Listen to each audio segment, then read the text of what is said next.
Lalu bagaimana dari hasil sidang pansus hak angket pemakzulan Bupati Pati hari ini? Sudah bergabung bersama kami dengan Wakil Ketua Pansus Pemakzulan Bupati Pati, Joni Kurnianto. Selamat sore, Pak Joni. Selamat sore, Mbak. Pak Selamat Joni, sore. ya apa temuan baru Pansus Pak hari ini? Jadi hari ini kita tadi pagi itu baru ketemu dengan tim ahli ya, tenaga ahli yang dari akademisi Mas Junaidi dari Wakil Rektor UNS ya Solo. Nah itu memang kita menggali apa sih sebaiknya untuk pansus hak angket itu Mbak. Jadi sampai hari ini kita sudah memanggil, contohnya tadi kita sudah memanggil para perwakilan dari pegawai RSUD yang diputus kerjakan.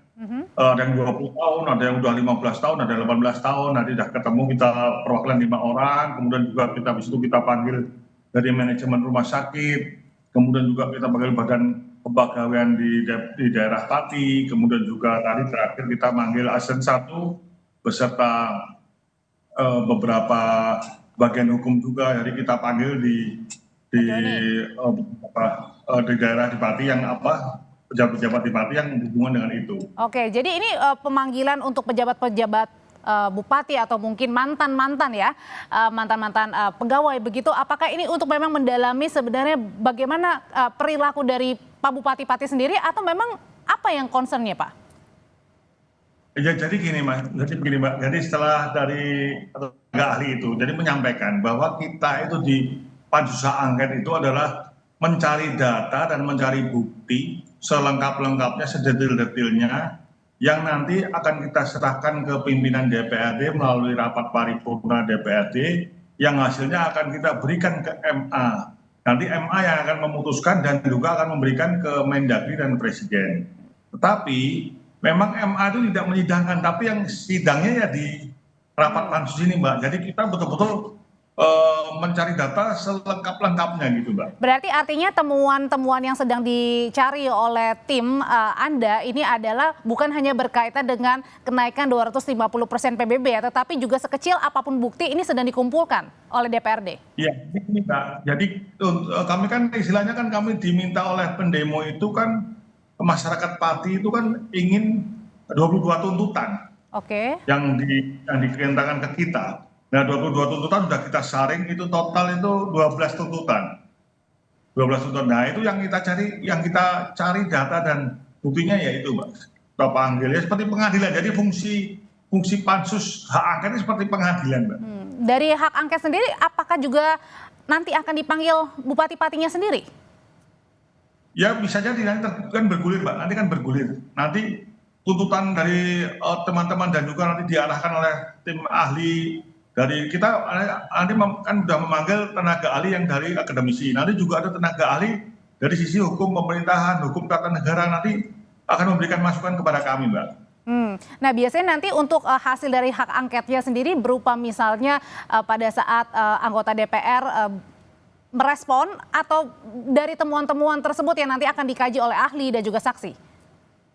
Jadi temuan-temuan yang kita dapat itu yang mengaji ya kita tim pansus hak angket. Nah tenaga ahli itu hanya memberikan masukan Mbak, memberikan ini jalurnya ini yang benar, ini yang benar, ini yang benar, ini salah gitu Mbak.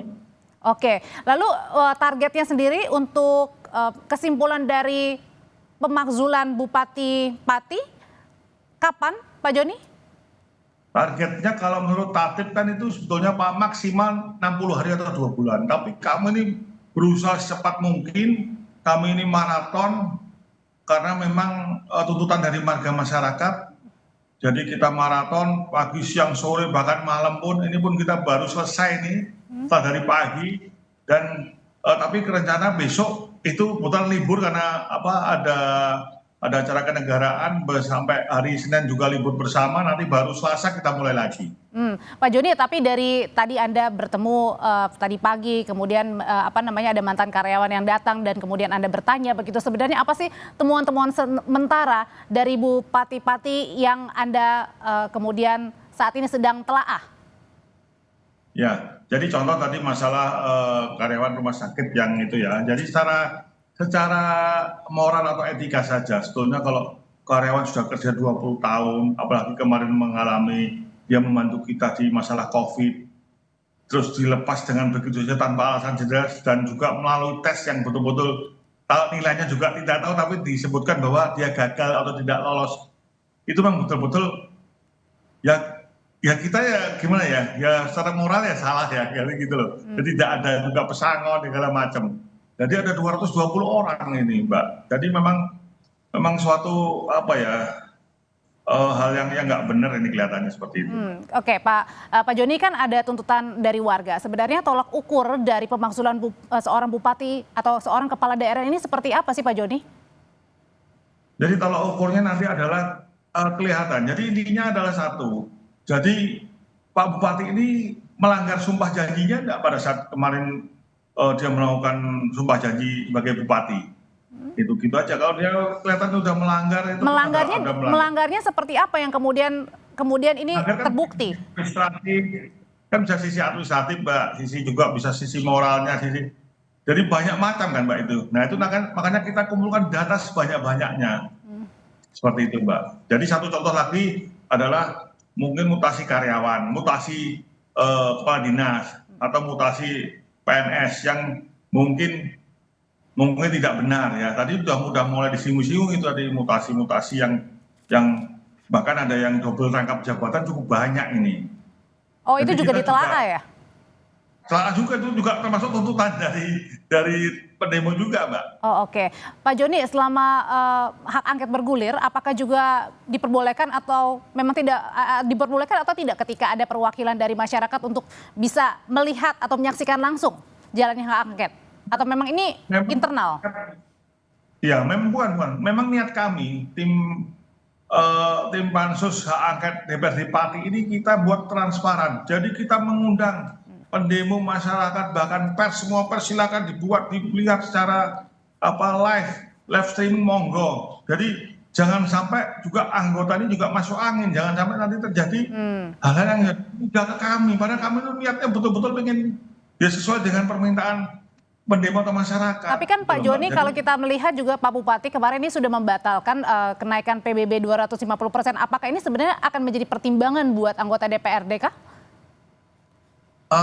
Ya bisa jadi, tapi kan ini, Mbak, kita melihat kan prosesnya.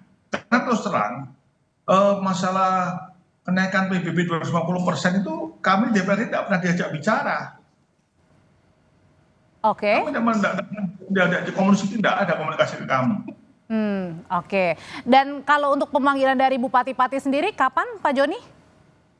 Belum tahu, Mbak. Nanti yang jelas tuh kami setiap kali rapat, ini kan ada 4 session. Satu session berhenti, selesai, kita melakukan rapat internal. Rapat internal kita diskusi mana sih yang benar, mana salah sih, mana yang harus kita lakukan. Nah, itu baru kita Mbak. Jadi sementara belum, Mbak. Oke, Pak Joni, ini kan Pak Bupati masih tetap menjabat sebagai Bupati Pati ya, Pak ya. Ini dengan hak angket yang sedang bergulir, bagaimana jalannya roda pemerintahan daerah Pati?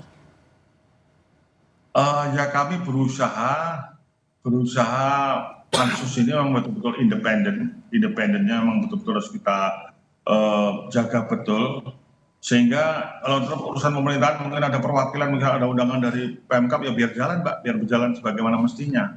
Tapi yang jelas kami sudah bertekad pansus hak angketnya harus independen dan memang transparan dan juga harus secepatnya, sehingga biar masalah-masalahnya selesai sehingga kita jalan normal lagi, gitu, Mbak.